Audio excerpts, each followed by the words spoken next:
പ്രിയപ്പെട്ടവരെ, എല്ലാവർക്കും good morning. ഇന്ന് മഴയൊന്നുമില്ല കേട്ടോ, നല്ലൊരു സുപ്രഭാതമാണ്, നല്ല സുപ്രഭാതം. അപ്പോൾ നിങ്ങൾക്കും സുപ്രഭാതം. ഇന്ന് ഞാൻ കുറേ ദിവസമായല്ലോ നമ്മൾ ഇഡ്ഡലി ദോശ സാമ്പാർ എന്നും പറഞ്ഞിങ്ങനെ തുടർന്നുകൊണ്ടിരിക്കുന്നു. അപ്പോൾ ഇന്ന് ഞാൻ വിചാരിച്ചു പുട്ടാക്കാം. പുട്ടിന് അരിപ്പുട്ടാണ് കേട്ടോ. സാധാരണ ഞാൻ ഓട്സിൻ്റെ പുട്ടൊക്കെ അല്ലേ, ഇന്ന് അരിപ്പുട്ട്, നല്ല ചെമ്പാരിയുടെ പുട്ട്. അപ്പോൾ അതിന് പെട്ടെന്ന് വയ്ക്കാവുന്ന ഒരു അടിപൊളി കൂട്ടാൻ, പെട്ടെന്ന് വയ്ക്കാം, വളരെ ന്യൂട്രീഷ്യസ്, ഒരു സ്പെഷ്യൽ ഹെൽത്തി ചെറുപയർ കറി. നിങ്ങൾ ഇതുവരെ ഇങ്ങനെ ചെറുപയർ കറി വെച്ചിട്ടേ ഉണ്ടാവില്ല. ഞാൻ ഒരു ലൈറ്റ് കൂടി ഇട്ടിട്ട് വരാം.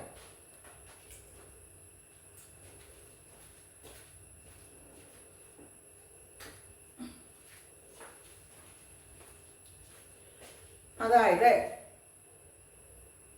ചെറുപയർ കഴുകി വാരി കുക്കറിൽ വെച്ചിട്ടുണ്ട്, കുക്കറിൽ ഇട്ടിട്ടുണ്ട്. നമ്മൾ ചെറുപയർ കഴുകി വാരി കുക്കറിൽ ഇട്ടിട്ടുണ്ട്.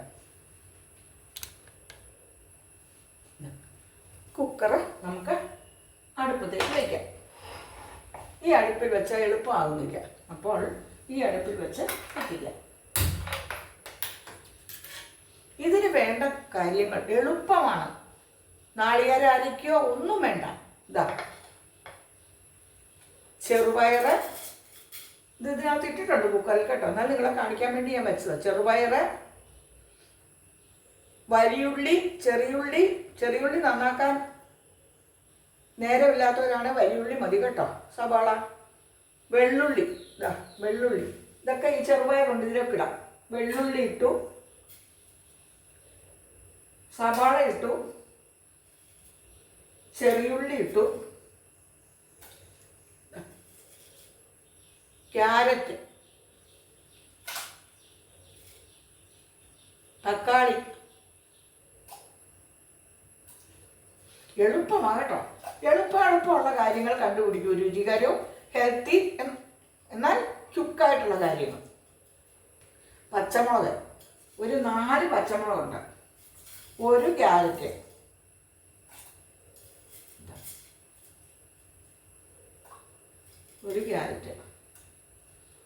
ഇത് കറിവേപ്പില, നമ്മുടെ സ്വന്തം കറിവേപ്പില അവിടെ ഇഷ്ടംപോലെ കിടന്നോട്ടോ. ചെറുപയർ ഇതിൽ ഇട്ടിട്ടുണ്ട്, വെള്ളം ഒഴിച്ചിട്ടുണ്ട് കേട്ടോ. ഇതുകൂടെ മിട്ടേക്കാൻ ചെറുപയർ. ഉപ്പും ഇതിലുണ്ട്, വെള്ളുള്ളി, ഇഞ്ചി എല്ലാം ഉണ്ട്. ഇനി നമുക്കിത് ഒരല്പം മഞ്ഞൾപ്പൊടി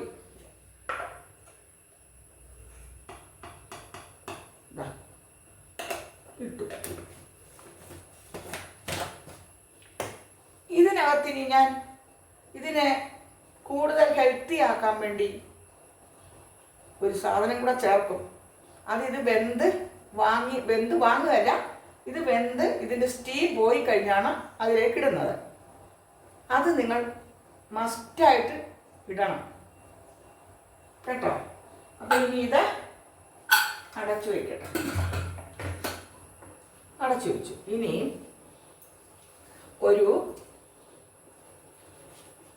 15 മിനിറ്റ് കൊണ്ട് ഇത് സ്റ്റീം വന്ന് വേകും. വെന്ത് കഴിഞ്ഞിട്ട് നമ്മൾ ഇതിനെ തീ ഓഫാക്കിയിട്ട്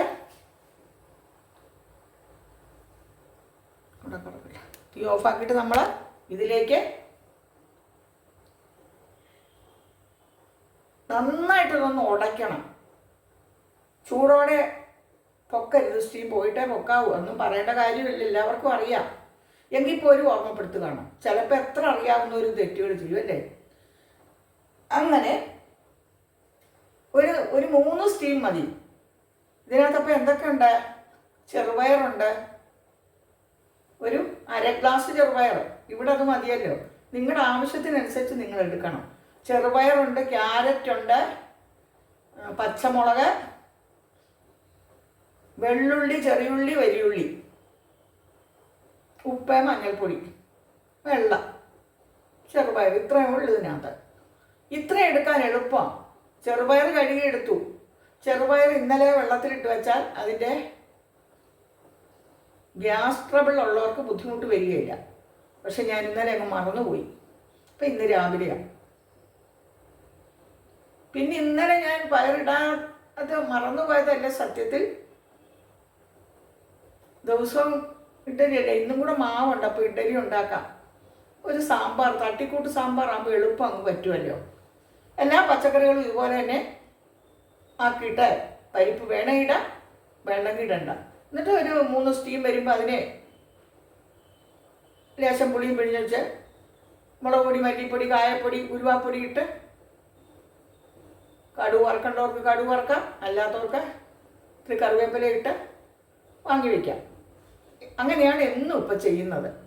ഈ സാമ്പാർ, തട്ടിക്കൂട്ട് സാമ്പാർ ആകുമ്പോൾ എല്ലാ പച്ചക്കറിയും അതിനകത്ത് ചെല്ലും. പിന്നെ നമുക്ക് വേറെ അതിൻ്റെ കൂടെ ഒന്നും ഇല്ലേലും കുഴപ്പമില്ല. അങ്ങനെ ചെയ്യാറില്ല. അത് വിചാരിച്ചാൽ ഇന്നലെ കിടന്നത്. ഇന്ന് രാവിലെ ആയപ്പോൾ ഞാൻ നോക്കിയപ്പം കുറച്ച് ദിവസമായില്ലേ നമ്മളിങ്ങനെ ഇഡ്ഡലി ദോശ തന്നെ ആക്കിയിട്ട് നമ്മൾ വീട്ടിലുള്ളവർക്ക് കൊടുക്കുന്നു. അവർക്ക് മുഷിപ്പ് വരികയില്ലേ.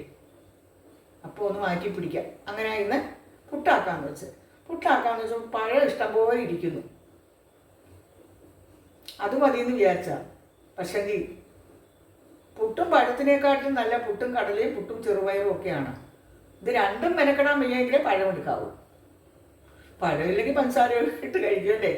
അപ്പം ഇന്ന് ഞാൻ വിചാരിച്ചു പഴമൊക്കെ അവിടെ ഇരിക്കട്ടെ, പഴം കൊണ്ട് ഞാൻ വേറെ എന്തെങ്കിലും ഒന്ന് 4 മണിക്ക് ഉണ്ടാകും. അപ്പോൾ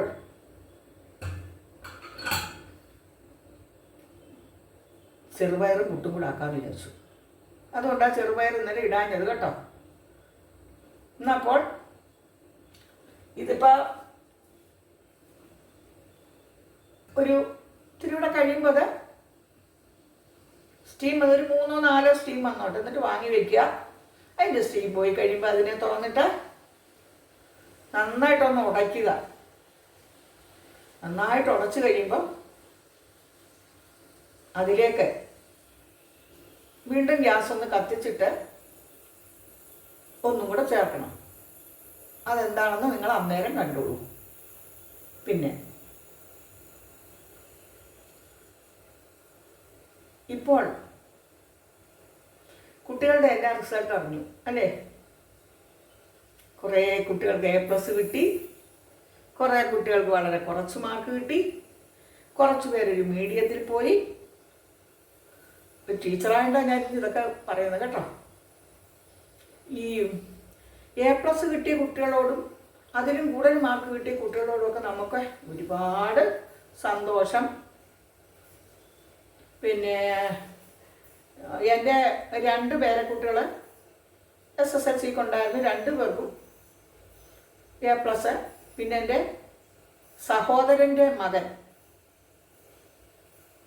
ആ സഹോദരൻ്റെ മകനും എനിക്ക് പേരക്കുട്ടി തന്നെയല്ലേ, അവനും A+ലും ഉയർന്ന മാർക്ക് വാങ്ങിച്ചാണ് പാസ്സായിരിക്കുന്നത്. അപ്പോൾ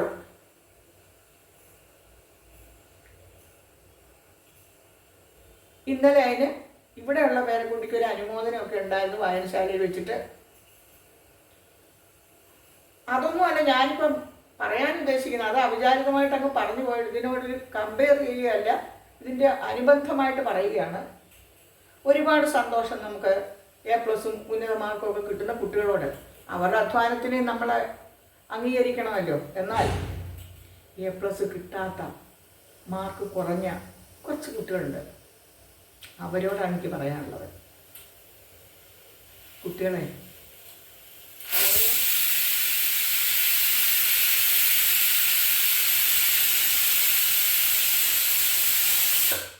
ഓരോ കുട്ടികൾക്കും ഓരോ ഗ്രാസ്പിംഗ് പവർ കപ്പാസിറ്റിയാണ്. അപ്പോൾ ഈ ഉന്നത നിലവാരത്തിലുള്ള മാർക്ക് മേടിച്ച കുട്ടികളെക്കാട്ടിലും ഉന്നത നിലവാരത്തിൽ ജീവിതത്തിൽ എത്തിച്ചേർന്ന കുട്ടികളെ എനിക്കറിയാം. പണ്ടൊക്കെ റാങ്ക് ആണല്ലോ, ഫസ്റ്റ് റാങ്ക്, സെക്കൻഡ് റാങ്ക്. ഇപ്പോഴല്ലേ ഈ A+ ഒക്കെ വന്നേ. അപ്പോൾ അങ്ങനെ ഉന്നത നിലവാരത്തിലുള്ള മാർക്ക് വാങ്ങിച്ച കുട്ടികളെക്കാട്ടിലും ഉയർച്ചയിൽ എത്തിച്ചേർന്ന ഒരുപാട് ശിഷ്യന്മാർ എനിക്കുണ്ട്. ഉന്നത നിലവാരത്തിലുള്ള മാർക്ക് വാങ്ങിച്ച ഒരുപാട് പേര് ഉന്നത നിലവാരത്തിൽ എത്തിയവരുമുണ്ട്. പല സാഹചര്യങ്ങളിൽ നിന്ന്, പല കുടുംബ പശ്ചാത്തലങ്ങളിൽ നിന്ന്, പല സാമ്പത്തിക സ്ഥിതിയിൽ നിന്ന് വരുന്നവരാണല്ലോ കുട്ടികൾ.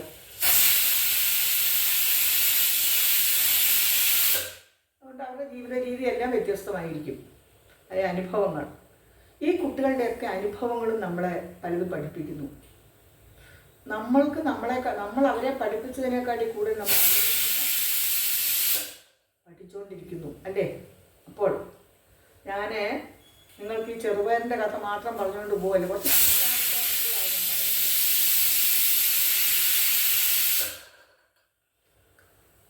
A+ കിട്ടാത്ത അല്ലെ പരാജയപ്പെട്ട കുട്ടികളോട് ഞാൻ പറയുകയാണ്, ഒരുപാട് വലിച്ചു കെട്ടി കൊണ്ടുപോകുന്നില്ല. ഒരുപാട് പറയാനാണ്, എനിക്ക് ഒരുപാടുണ്ട്.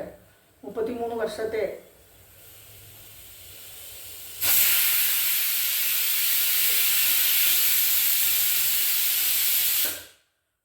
ഓഫാക്കി 33 വർഷത്തെ സർവീസിനിടയിൽ ഒരുപാട് കുഞ്ഞുങ്ങളെ പഠിപ്പിച്ചു വിട്ടു, ഒരുപാട് പേരൻസുമായിട്ട് പരിചയപ്പെട്ടു, അവരുടെ അനുഭവങ്ങളെല്ലാം അവരിൽ നിന്ന് പകർത്തി. ഞാൻ ഒരു ചെറിയ സംഭവമാണ്, ഒരു ടീച്ചറാണ്. എൻ്റെ അനുഭവങ്ങളും എൻ്റെ ജീവിതത്തിലെ പ്രാരാബ്ധങ്ങളും അതിൽ നിന്ന് ഞാൻ കരകയറി ഒക്കെ ഞാൻ അവരോട് പറഞ്ഞു കൊടുക്കാറുമുണ്ട്. അതൊക്കെ എന്തിനാണെന്ന് വെച്ചാൽ അവർക്കതൊക്കെ മനസ്സിലാകട്ടെ, അതിനു വേണ്ടി. അപ്പോൾ A+ കിട്ടിയ കുട്ടികളെ പിന്നെയും ഞാൻ അഭിനന്ദിക്കുന്നുണ്ട്. അതുപോലെ തന്നെ പരാജിതരോട് ഞാൻ പറയുകയാണ്, ഇതൊരു പരാജയമേ അല്ല. നിങ്ങൾ ഇനിയും പരിശ്രമിച്ച് നിങ്ങൾക്ക് കുറച്ചും കൂടി ഉന്നത നിലവാരത്തിലെത്താനുള്ള ഒരു പതനം. ഒരു കുട്ടി പരീക്ഷ എഴുതുന്ന ദിവസം, ആ ദിവസം പോലെയും പെൺകുട്ടികളാണെങ്കിൽ പ്രത്യേകിച്ച് അവർക്ക് ശാരീരിക അവസ്ഥകൾ തന്നെ ആ പരീക്ഷ എഴുതുന്ന ദിവസങ്ങളിൽ ചില കുട്ടികൾക്കുണ്ടാവും, പെൺകുട്ടികൾക്ക്. പിന്നെ അന്നത്തെ ദിവസം ഓരോ വിഷയവും എഴുതുമ്പോൾ പഠിച്ചതിനേക്കാൾ ഉപരി അന്നത്തെ ദിവസം പോലെ ഇരിക്കും. നമ്മൾ ഓരോ ദിവസങ്ങളിൽ, ഇപ്പോൾ ഒരു ദിവസം ഞാൻ ക്ലാസ് എടുക്കുന്ന രീതി ആയിരിക്കില്ല ചില ദിവസങ്ങളിൽ. എനിക്ക് പല മാനസിക പ്രശ്നങ്ങളും ശാരീരിക അവസ്ഥകളും ഒക്കെ ഉള്ളപ്പോൾ അന്ന് അങ്ങനെ ആയിരിക്കും. അതുപോലെ വാല്യുവേഷൻ, കുട്ടികളുടെ പേപ്പർ നോക്കുന്ന രീതി, പല അധ്യാപകരും അവർക്ക് അർഹമായ, ചില കുട്ടികൾക്ക് അർഹമായ മാർക്ക് കിട്ടുന്നില്ല, ചില കുട്ടികൾക്ക് അനർഹമായ മാർക്ക് കിട്ടുന്നു. ഇത് നോക്കുന്ന അധ്യാപകരുടെ അന്നത്തെ മാനസിക പ്രശ്നവും അവരുടെ മനസ്സിൻ്റെ അവസ്ഥയും, മാനസിക പ്രശ്നം തന്നെ മനസ്സിൻ്റെ അവസ്ഥ, എന്നാലും അന്നത്തെ ദിവസം പോലായിരിക്കും ആ കുട്ടിയുടെ അന്നത്തെ യോഗവും ഇവരുടെ അന്നത്തെ രീതി ആയിരിക്കും മാർക്കിന് വേരിയേഷൻസ് വരുന്നത്. നമ്മൾ പേപ്പർ നോക്കിയിട്ടുള്ളതല്ലേ, ഒരുപാട് ലക്ഷങ്ങൾ കുട്ടികളുടെ SSLC പേപ്പർ ഞാൻ നോക്കിയിട്ടുണ്ട്, എന്നെപ്പോലുള്ളവരും നോക്കിയിട്ടുണ്ട്. അപ്പോൾ അതിൽ നിന്നൊക്കെ നമുക്കറിയാം, ചില അധ്യാപകർ, ഒരു അധ്യാപകൻ നോക്കിയ പേപ്പർ, ഞാൻ ചീഫായിട്ടൊക്കെ ഇരുന്നിട്ടുണ്ട്. നമ്മൾ ചീഫായിട്ടൊക്കെ ഇരിക്കുമ്പോൾ മറ്റേ സബോർഡിനേറ്റ്സ് നോക്കി തരുന്ന പേപ്പർ, ഒരു ടീച്ചർക്ക് 16 പേപ്പർ രാവിലെ, 16 പേപ്പർ വൈകിട്ട് ഉച്ചയ്ക്ക് ശേഷമായിരുന്നു. ഈ 16 പേപ്പറിൽ ആദ്യം ചീഫായിട്ടൊന്നും അല്ല ഇരുന്ന് കേട്ടോ, അസിസ്റ്റൻ്റായിട്ട് തന്നെ വാല്യുവേഷനെ നോക്കാൻ പോവുക. പിന്നീട് നമുക്ക് സർവീസൊക്കെ ആകുമ്പോഴാണ് സീനിയോറിറ്റിക്ക് അനുസരിച്ചാണ് ഈ സൂപ്പർവൈസറായിട്ട് കിട്ടുന്നത്. അപ്പോൾ അന്നേരം 16 പേപ്പറിൽ നമ്മളൊരു 5 പേപ്പർ റീവാല്യൂ ചെയ്യണം അന്ന് തന്നെ, ആ റൂമിൽ ഇരുന്നുകൊണ്ട് തന്നെ. ഒരു ടീച്ചർ നോക്കുന്ന പേപ്പർ ഒരുപാട് വ്യത്യാസം ചില ടീച്ചേഴ്സിൻ്റെ പേപ്പറിൽ, കുട്ടികളുടെ പേപ്പറിൽ കാണും.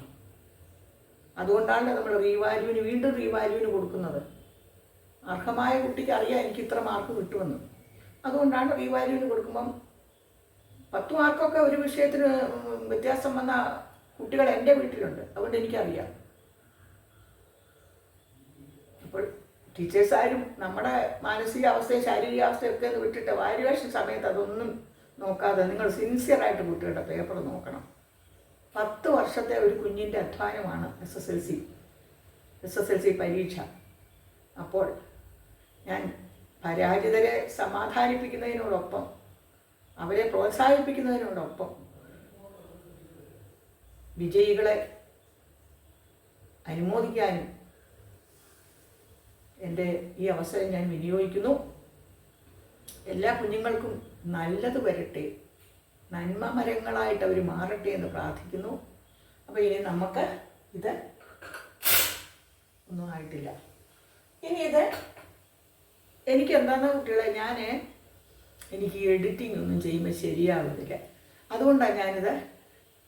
അതുകൊണ്ടാണ് ഇത്രയും സമയവും നീളുന്നത്. അപ്പോൾ ആ സമയം നിങ്ങൾക്ക് എന്തെങ്കിലും എനിക്കറിയാവുന്ന കാര്യങ്ങൾ പറഞ്ഞു തരാൻ കൂടി ഞാൻ വിനിയോഗിക്കുന്നതാണ്. ചില ആളുകളുണ്ട്, ഒരു പയറുകറി വെക്കുന്നതിനാണോ ഇപ്പോൾ ഇത്രയും നേരം ഇതൊക്കെ പറഞ്ഞുകൊണ്ടിരിക്കുന്നത്, അതങ്ങ് വെച്ച് കാണിച്ചാൽ പോരെ. ഇത് മാത്രമല്ല, നമ്മൾ ഒരുപാട് കാര്യങ്ങൾ, നമുക്കറിയാവുന്ന കാര്യങ്ങൾ നമ്മൾ മറ്റുള്ളവരിലേക്ക് പകർന്നു കൊടുക്കണം. ഒരുപക്ഷെ നിങ്ങൾക്കറിയാവുന്ന കാര്യം തന്നെയായിരിക്കും വേറൊരാൾ പറയുന്നത്, പക്ഷെ അത് ആവർത്തിക്കുമ്പോൾ നമുക്ക് 101 ആവർത്തിച്ച എണ്ണയെന്നൊക്കെ പറയില്ലേ, മാറ്റങ്ങൾ ഉണ്ടാകും.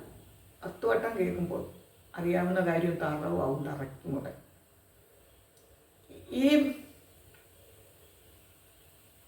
അപ്പോൾ ഇനി ഇത് നല്ലോണം കുറച്ച് സമയം കൂടെ വേണ്ടി വരും. അതുകൊണ്ട് നിങ്ങളെ ബുദ്ധിമുട്ടിക്കുന്നില്ല. ഇതിൻ്റെ സ്റ്റീം പോയി കഴിയുമ്പോൾ ഇതെടുത്ത് നന്നായിട്ട് ഉടയ്ക്കണം. നന്നായിട്ട് ഉടച്ച് കഴിഞ്ഞിട്ട് അതിലൊരു കാര്യം കൂടെ ചേർക്കാനെന്ന് പറഞ്ഞില്ലേ, അതെന്താണെന്ന് ഞാൻ കാണിക്കാം.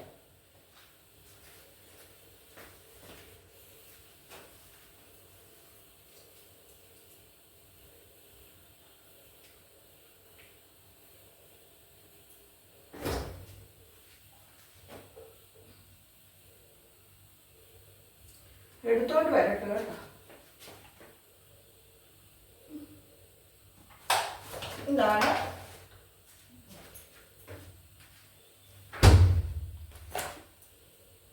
ഈ മൈക്കുണ്ടല്ലോ കുട്ടികളെ, ഇന്നും എന്നെ ചതിച്ചു.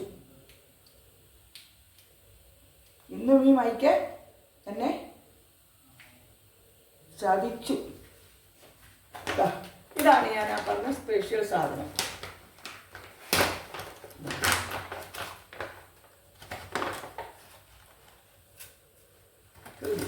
ഒരുപാടാകരുത് കേട്ടോ.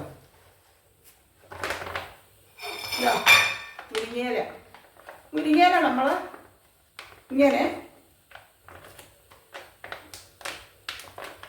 ഊരി ഇങ്ങനെയുള്ള ഇതിനകത്ത് ഇട്ട് വെച്ചിരുന്ന ഇതിപ്പോൾ ഒരാഴ്ചയായതാണ്, ഒരു മാറ്റമില്ലാതെ ഫ്രഷായിട്ടിരിക്കുന്നു കേട്ടോ. ഇന്നലെ ഒരു പലഹാരം ഉണ്ടാക്കിയപ്പോൾ ഞാൻ ഇതിൽ നിന്നെടുത്ത് നിങ്ങളെ കാണിച്ചില്ലേ, ഫ്രഷായിട്ട് 4 ദിവസം മുമ്പേ മുരിങ്ങ വെട്ടിയതാണ്. മാഷത് മൊത്തം അങ്ങ് വെട്ടി. ഞാൻ പറഞ്ഞു മൊത്തം വെട്ടണ്ട, നമുക്ക് കുറേശ്ശെ എടുക്കാമെന്ന്. അപ്പോഴത്തേക്ക് അങ്ങ് വെട്ടിക്കഴിഞ്ഞായിരുന്നു. അത് കാരണം ഞാൻ അതിനെയൊക്കെ എടുത്തിട്ട് ഇങ്ങനെ സൂക്ഷിച്ചു. മൈക്ക് ഇന്നത്തെ മൈക്ക് വെറും കടമാണ് കേട്ടോ. ഉണ്ട്, കുറച്ച് നേരമായിട്ടില്ലാന്ന് ഞാൻ വിചാരിച്ചു. ഇനി ഇതിനെ ഊരി വെച്ചിരിക്കുന്ന, എന്നാലും ഒന്നുകൂടെ ഇപ്പം മുരിങ്ങയിലയുടെ കുറച്ച് അല്പം നാരൊക്കെ ഇരുന്നുകൊണ്ട് ഒരു കുഴപ്പമില്ല കേട്ടോ, അതും ഗുണം തന്നെയാണ്. ഇത് കഴുകി അരി വെച്ചിരിക്കുന്നത് കേട്ടോ.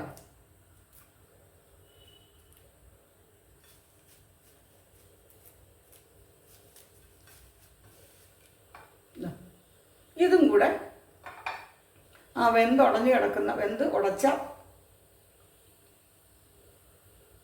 പയറില്ലേ, ചെറുപയറ്, അതിലേക്ക് ഇതും കൂടി ഇടും. ഇതും കൂടി ഇട്ട് നല്ലോണം ഒന്നുകൂടെ ഒന്ന് തിളപ്പിക്കും. അതിനുശേഷം ആദ്യം മുരിങ്ങയില ഇടരുത്, മുരിങ്ങയിലയുടെ ആ ഗുണവും മണവും എല്ലാം പോവും. ഇതിന് ശേഷം ഇതിലേക്ക് ഒരു തുള്ളി വെളിച്ചെണ്ണ, നെയ്യ് ഉണ്ടെങ്കിൽ ഒരു തുള്ളി നെയ്യും, ഒരു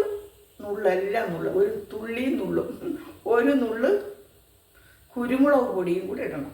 മുരിങ്ങയില കൊണ്ടുള്ള എല്ലാ കറികളിലും ഒരു നുള്ള് കുരുമുളക് പൊടി ഇടുന്നത് വളരെ നല്ലതാണ്, അതിൻ്റെ ടേസ്റ്റിനും ഗുണത്തിനും ഒക്കെ. അപ്പോൾ പ്രത്യേകിച്ച് ഈ മഴക്കാലത്ത് ഏത് കറിക്കാണ് യോജിക്കുന്നതെന്ന് വെച്ചാൽ അതിനൊക്കെ നമ്മൾ ഇത്തിരി കുരുമുളക് പൊടി ഇടണം. അത് ജലദോഷമൊന്നും വരാതിരിക്കാൻ നല്ലതാണ്.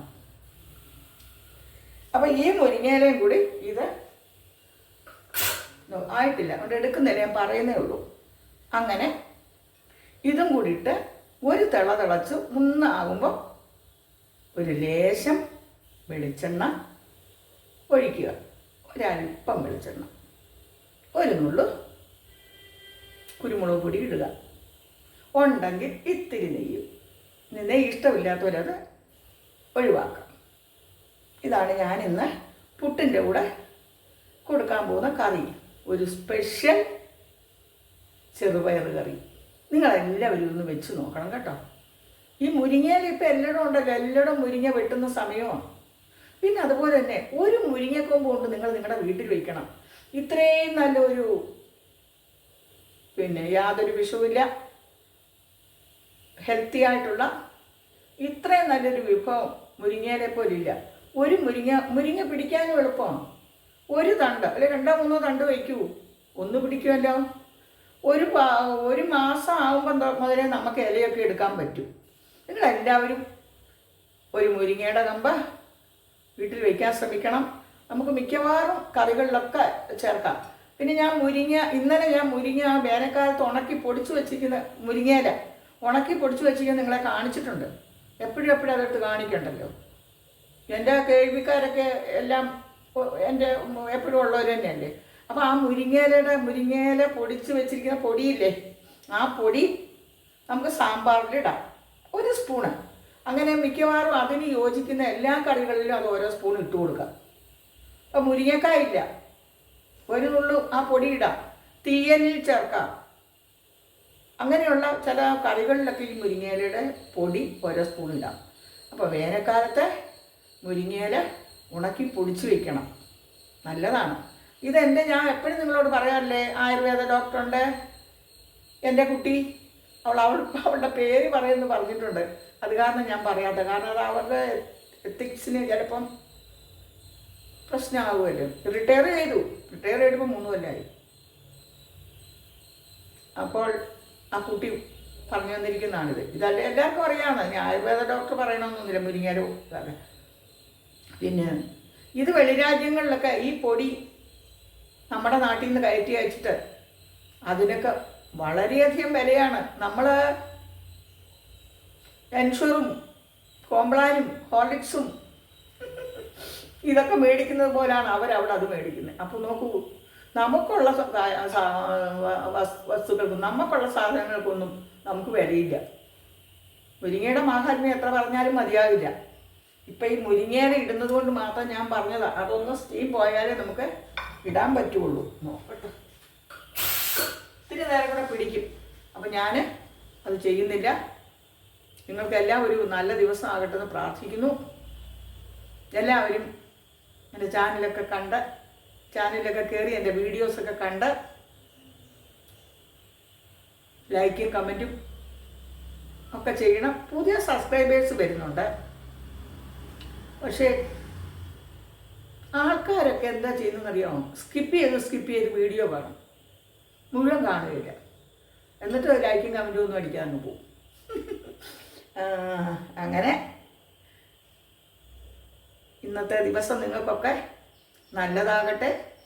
എല്ലാവരും പുട്ടോ ഇന്ന് എന്തൊക്കെയാണ് നിങ്ങളുടെയൊക്കെ രാവിലത്തെ ഭക്ഷണമെന്ന് എല്ലാവരും പറയണം. ടീച്ചർക്ക് അതൊക്കെ അറിയാൻ ആഗ്രഹമുണ്ട്. പിന്നെ ഇത്രയൊക്കെ ഉള്ളൂ, വേറെന്താ പറയാനല്ലേ. അപ്പം നിങ്ങളാരും SSLC പരീക്ഷയിൽ ഉന്നത വിജയം കരസ്ഥമാക്കിയ കുഞ്ഞുങ്ങളെ പോലെ തന്നെ നിങ്ങളും അവരെ പോലെ തന്നെയാണ്. പക്ഷേ നിങ്ങളുടെ ആ സാഹചര്യം, അന്നത്തെ സന്ദർഭവും, പരീക്ഷ എഴുതിയ അവസരവും ഒക്കെ പോലെ നിങ്ങൾക്കിത്തിരി, അല്ലെ നോക്കിയ ടീച്ചറുടെ അനാസ്ഥ എന്തോ നിങ്ങൾക്കിത്തിരി കുറഞ്ഞു പോയി. കുഴപ്പമില്ല, കുറഞ്ഞവരെ ഞാൻ കൂടിയവരെക്കാട്ടിലും അവരെ സ്നേഹിക്കുന്നു എന്ന് വെച്ചാൽ എല്ലാവരും കുറയാൻ നിൽക്കരുത് കേട്ടോ. പരാജയം വിജയത്തിൻ്റെ ചവിട്ടുപടിയാണെന്ന് മാത്രം ഓർമ്മിപ്പിച്ചുകൊണ്ട് ഞാൻ എൻ്റെ കുഞ്ഞു വാക്കുകൾ കൺക്ലൂഡ് ചെയ്യുന്നു, നിർത്തുന്നു. എനിക്ക് അങ്ങനെ ഒരുപാട് ഇംഗ്ലീഷൊന്നും എൻ്റെ വീഡിയോ കയറ്റാൻ ഇഷ്ടമുള്ള ആളല്ല. പക്ഷേ ഈ കൺക്ലൂഡ് ചെയ്യുന്നെന്ന് പറഞ്ഞ എന്താണെന്നറിയാം, വൈൻഡപ്പ് ചെയ്യുന്നു എന്ന് പറയുന്നതൊക്കെ. കാരണം എന്നോട് എൻ്റെ ഒരു സുഹൃത്ത്, എന്നെ ഒത്തിരി ഇഷ്ടപ്പെടുന്ന ഒരു സുഹൃത്ത്, അവൻ പറഞ്ഞു,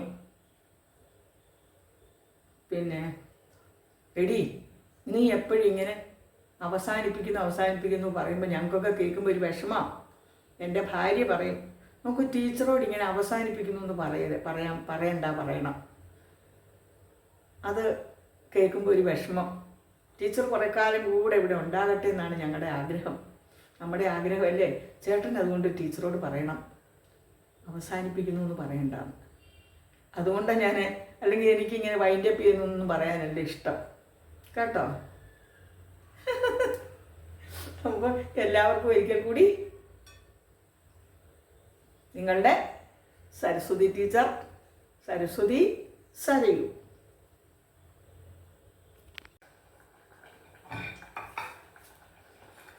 ഇത് അപ്പോൾ ചെറുപയർ, പിന്നെ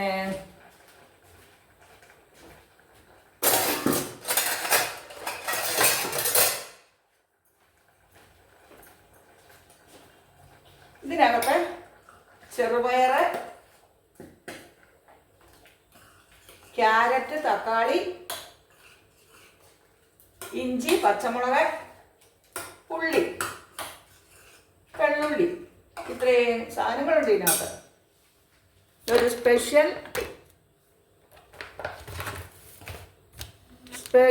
ചെറുപയർ കറിയാണ്. പുട്ടിന് ഒരു സ്പെഷ്യൽ ചെറുപയർ കറിയാണ്. അപ്പോൾ ഇഞ്ചി, പച്ചമുളക്, കറിവേപ്പില, ഉള്ളി, വെള്ളുള്ളി, ക്യാരറ്റ്, ചെറുപയർ, ഉപ്പ്, മഞ്ഞൾപ്പൊടി, ഇത്രയും കൂടിയിട്ട് വെന്തതാണിത്. ഇനി ഇതിലേക്ക് ഇത്തിരി ഉപ്പൂടെ വേണം. ഉപ്പൊന്നും ഒരുപാട് വേണ്ട കേട്ടോ, വാരിയിട്ട് വെന്തു കേട്ടോ. പുട്ടിനുള്ള നല്ലൊരു കറിയാണിത്. ഇനി നമുക്ക് ഇതാ മുരിങ്ങയില ഊരി കഴുകി വാരി വെച്ചിരിക്കുകയാണ്. ഇത് ഇതിലേക്ക് ഇടാം. ആദ്യമേ ഇടരുത് കേട്ടോ, ഇതൊക്കെ വെന്ത് കഴിഞ്ഞ് ഇതിലേക്ക് ഇടാവൂ.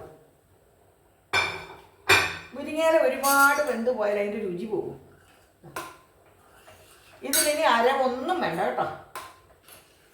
നാളികേരം ഒന്നും ഇതിനകത്ത് ചേർന്നിട്ടില്ല, ചേർക്കൊന്നുമില്ല കേട്ടോ. ഒന്നുകൂടെ താത്ത് വെച്ച് നോക്കട്ടെ.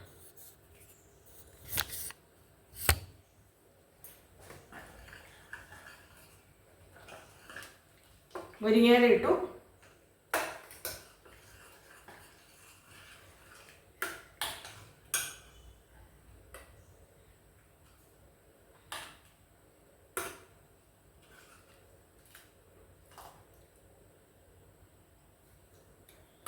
ഇല്ല കൂട്ടാനായിട്ട് നല്ലതാ.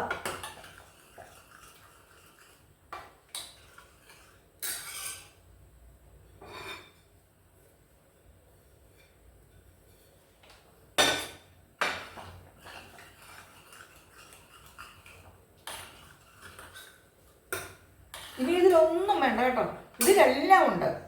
ഇത് ശരിക്കും പറഞ്ഞാൽ പുട്ടിൻ്റെ ആവശ്യമില്ല, ഇത് തന്നെ കഴിച്ചാൽ മതി. ഇതൊരു നല്ലൊരു സൂപ്പും കൂടെ. ഇത്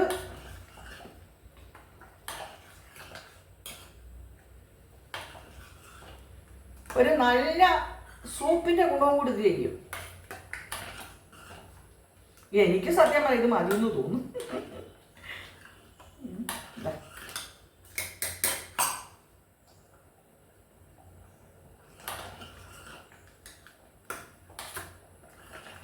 ഈ മുരിങ്ങയില ഉണ്ടല്ലോ, ഇവനാണിതിലെ അവൻ.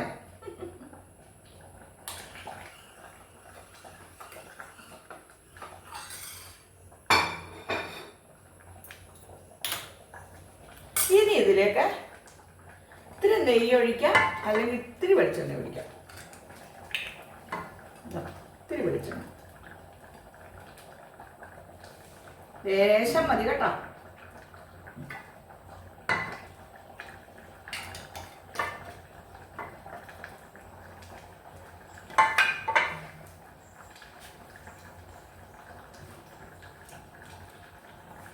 ഇതപ്പോൾ ഒരു സ്പെഷ്യൽ ഒരു സ്പെഷ്യൽ ചെറുപയർ കറിയാണിത് കേട്ടോ. നെയ്യ് ഇഷ്ടമുള്ളവർക്ക് നെയ്യ് ഉപയോഗിക്കാം. നോക്കാം, ഇതൊരു ബെസ്റ്റ് സൂപ്പുമാണ്.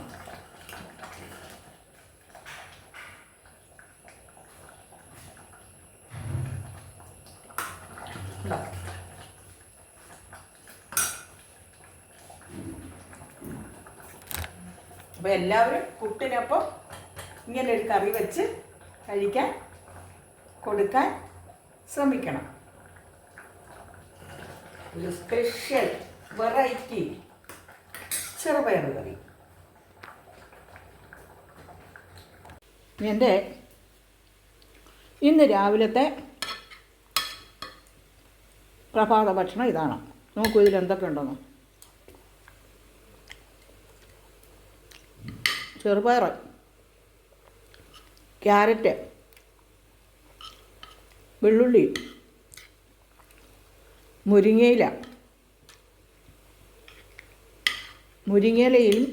മുരിങ്ങയിലയിലും ചെറുപയറിൽ ഒരുപാട് പോഷകഗുണമുണ്ടല്ലോ. അപ്പോൾ ഇന്ന് പ്രഭാതത്തിൽ ഒരു ചെറുപയർ പുഴുക്കാണ്. മുരിങ്ങയിലിട്ടുള്ള ഒരു ചെറുപയർ പുഴുക്ക്.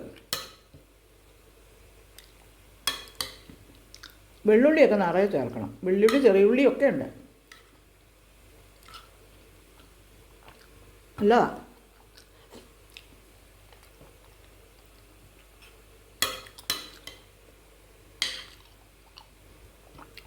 ഇങ്ങനെ സിമ്പിൾ എന്നാൽ വെറൈറ്റി ആയിട്ടുള്ള ഹെൽത്തി ആയിട്ടുള്ള ഫുഡൊക്കെ പ്രഭാതത്തിൽ തയ്യാറാക്കാനും എളുപ്പമാണ്, കഴിക്കുന്നതിന് ഗുണകരവുമാണ്, നല്ല ന്യൂട്രീഷ്യസുമാണ്. അങ്ങനെയുള്ള പ്രഭാത ഭക്ഷണങ്ങൾ അതൊക്കെ കുഞ്ഞുങ്ങളും കഴിക്കുമല്ലോ. അവർ ഈ നിറങ്ങളൊക്കെ കാണുമ്പോൾ തന്നെ അവർക്ക് നല്ല കളർഫുള്ളല്ലേ, അവർക്ക് ഇഷ്ടപ്പെടും.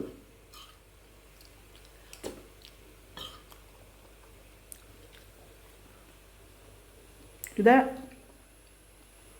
കഞ്ഞിക്ക കൂട്ടാനായും പുട്ടിന് കറിയായും ഒക്കെ ഉപയോഗിക്കാം. അങ്ങനെയുള്ള ഒരു നല്ല വിഭവമാണിത്. മുരിങ്ങയുടെ മാഹാത്മ്യം, മുരിങ്ങയിലയുടെയും മാഹാത്മ്യം എത്ര വർണ്ണിച്ചാലും അധികമാവില്ലല്ലോ.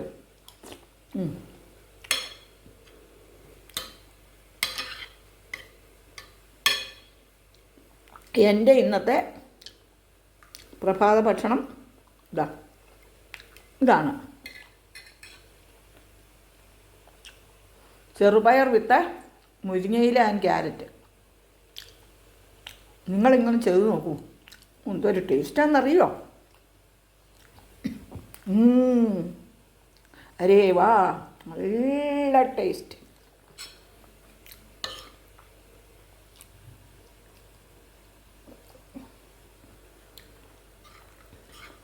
ഈ മഴക്കാലത്ത് നല്ല ന്യൂട്രീഷ്യസ് ആയിട്ടുള്ള വിഭവങ്ങളൊക്കെ ഉണ്ടാക്കാൻ ശ്രമിക്കുക. എന്നാൽ എളുപ്പമാണ്. ഒരു പിടി മുരിങ്ങയില ഊരാൻ എത്ര നേരം വേണം?